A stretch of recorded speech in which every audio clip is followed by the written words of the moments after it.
अस्सलाम वालेकुम, क्या हाल चाल है आप सबका। उम्मीद है कि आप सब बिल्कुल खैरियत से होंगे। मैं भी अल्हम्दुलिल्लाह बिल्कुल ठीक हूँ। Welcome back to my channel. आज मैं आपके साथ शेयर करूँगी बहुत ही मज़े के माश की दाल के बड़े बनाने की रेसिपी, जिसके साथ फिर हम दही बड़े बनाएंगे।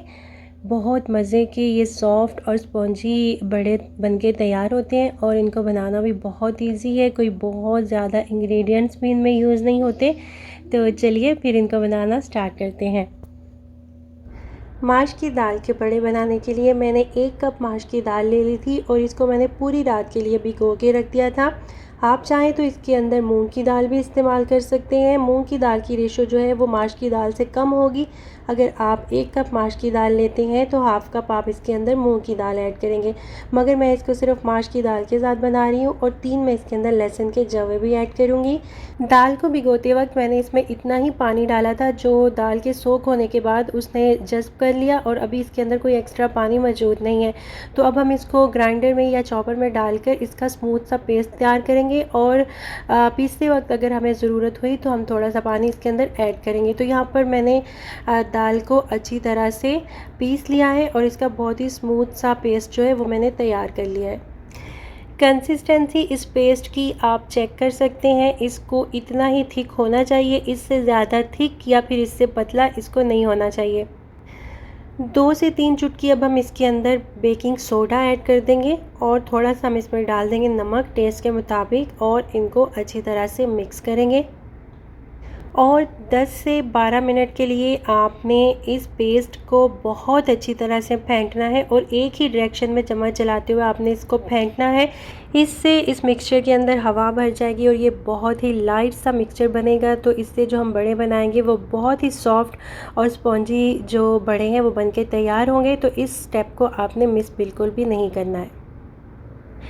तेल को मैंने गर्म होने के लिए रख दिया था और जब तेल अच्छी तरह से गर्म हो जाए तो फिर आपने इसकी जो फ्लेम है उसको बिल्कुल लो पे कर देना है, या चाहें तो आप उसको बंद भी कर सकते हैं। और दही बड़ों को इसमें डालने के बाद आप दोबारा से फ्लेम को ऑन कर दें। मैंने बंद नहीं किया था, मैंने फ्लेम को बिल्कुल लो कर दिया था। जैसे दम वाली फ्लेम होती है ना, उस तरह से मैंने इसकी फ्लेम कर दी थी। और जब आप बड़े तेल के अंदर डालेंगे तो वो नीचे बॉटम में जाकर नहीं बैठेंगे, ऊपर फ्लोट होना शुरू हो जाएंगे। तो ये निशानी है इस बात की कि आपका जो बैटर है वो बहुत ही अच्छा रेडी हुआ है और आपके बड़े जो हैं वो बहुत अच्छे लाइट और सॉफ्ट बनेंगे। बड़ों को हम लो टू मीडियम फ्लेम के ऊपर लाइट सा गोल्डन होने तक फ्राई कर लेंगे और इसमें तकरीबन 8 से 10 मिनट लगेंगे।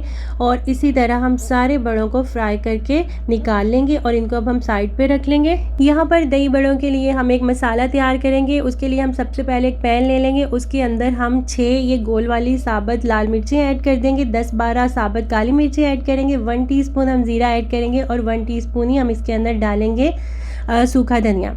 तो इनको अब हम ड्राई रोस्ट कर लेंगे। बस तब तक हमने इन मसालों को रोस्ट करना है जब तक इनकी खुशबू ना आने लग जाए। उसके बाद हम फ्लेम को ऑफ़ कर लेंगे और थोड़ी देर के लिए इनको ठंडा होने देंगे और उसके बाद हम इनको ग्राइंडर में डाल के इनका पाउडर बना लेंगे। मैं आज थोड़ा देसी तरीके के साथ इनको पीस रही हूँ। मकसद हमारा पीस के इसका पाउडर तैयार करना है, चाहे आप ग्राइंडर में कर लें या फिर इस तरह से। मसाला हमारा रेडी हो चुका है। तो अब यहाँ पर हम बड़ों को थोड़ी देर के लिए पानी में सोख करके रख देंगे। तो उसके लिए आप कोई बर्तन ले लें, उसके अंदर पानी ऐड कर दें और नॉर्मल पानी मैंने ऐड किया है और आप चाहें तो इसके अंदर नमक भी डाल सकते हैं। अब एक एक करके बड़ों को हम इस पानी में डाल देंगे और थोड़ी देर के लिए हम इनको सोख होने के लिए रख देंगे। ऑन दी अदर हैंड हम दही की तैयारी कर लेंगे। जो हम इन दही बड़ों को बनाने में दही यूज़ करेंगे उसको रेडी करके रख लेंगे। 500 ग्राम के जितनी दही मैं इस जग के अंदर ऐड कर दूंगी और फिर हम इसके अंदर ऐड करेंगे 100 ml के जितनी लबन, यानी कि लस्सी। आप लस्सी की जगह दूध इसमें इस्तेमाल कर सकते हैं।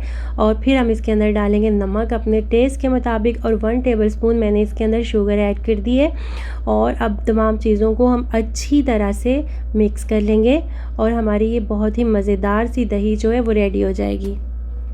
चलें जी, अब यहाँ पर हम दही बड़ों की प्लेटिंग करेंगे। जिस भी डिश में या जिस भी बर्तन में आपने इनको सर्व करना है उसमें पहले ये जो हमने दही तैयार करके रखी थी उसकी हम एक लेयर लगा देंगे और उसके बाद ये जो बड़े हमने पानी में सोख करके रखे थे इनको हम अच्छी तरह से हाथ से निचोड़ के इनका सारा पानी निकाल देंगे और फिर इन बड़ों को हम इस दही वाली लेयर के ऊपर अच्छी तरह से सेट करके रख देंगे। जितने इस प्लेट में बड़े आ जाएंगे उतने मैं इस प्लेट के अंदर सेट कर दूंगी, अच्छे से इनको अरेंज कर दूंगी। और उसके बाद फिर जो बाकी की दही बची है वो हम इसके ऊपर से डालेंगे।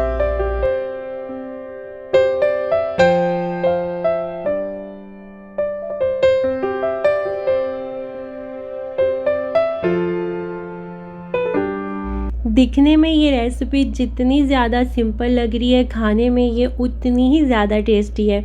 तो वो तो जब आप इसको बनाएंगे तो फिर आपको पता चलेगा। खैर, दही मैंने अच्छी तरह से पूरे दही बड़ों के ऊपर डाल दी है, उनको अच्छी तरह से कवर कर दिया है। अब जो मसाला हमने तैयार किया था वो मसाला हम इन बड़ों के ऊपर स्प्रिंकल कर देंगे। आप चाहें तो चाट मसाला भी यूज़ कर सकते हैं और थोड़े से मैंने चिली फ्लेक्स भी ऐड कर दिए हैं। आप अपनी पसंद की चटनियाँ भी इसके ऊपर डाल सकते हैं, जैसे कि इमली की चटनी या फिर ग्रीन धनिए और पुदीने की चटनी। लेकिन मैं इनको एज़ इट इज़ ही सर्व करूँगी क्योंकि ये इस तरह ही इतने मज़े के हैं कि आपको इनके साथ किसी और चीज़ की ज़रूरत नहीं है। और जिस तरह की सख्त गर्मी पड़ रही है उसमें तो इन ठंडे ठंडे दही बड़ों की इस रेसिपी की बहुत ज़्यादा ज़रूरत है। तो आप इसको ज़रूर ट्राई कीजिएगा। ये देखें, मैं आपको तोड़ के भी दिखा रही हूँ अंदर से ये कितने सॉफ्ट और कितने स्पॉन्जी बने हैं। वीडियो अच्छी लगी हो तो इसको लाइक ज़रूर कर दीजिएगा और अपने फ्रेंड्स और फैमिली के साथ भी शेयर कीजिएगा। और अगर आप मेरे चैनल पर न्यू हैं तो मेरे चैनल को सब्सक्राइब करना मत भूलिएगा और साथ में बने हुए बेल आइकॉन को भी प्रेस कर लीजिएगा ताकि मेरी हर न्यू आने वाली वीडियो का नोटिफिकेशन जो है वो आपको मिल सके। तो इंशाल्लाह मिलते हैं फिर किसी और रेसिपी के साथ। तब तक के लिए मुझे इजाज़त दीजिए। अपना ढेर सारा ख्याल रखिएगा और मुझे दुआओं में याद रखिएगा। अल्लाह हाफिज़।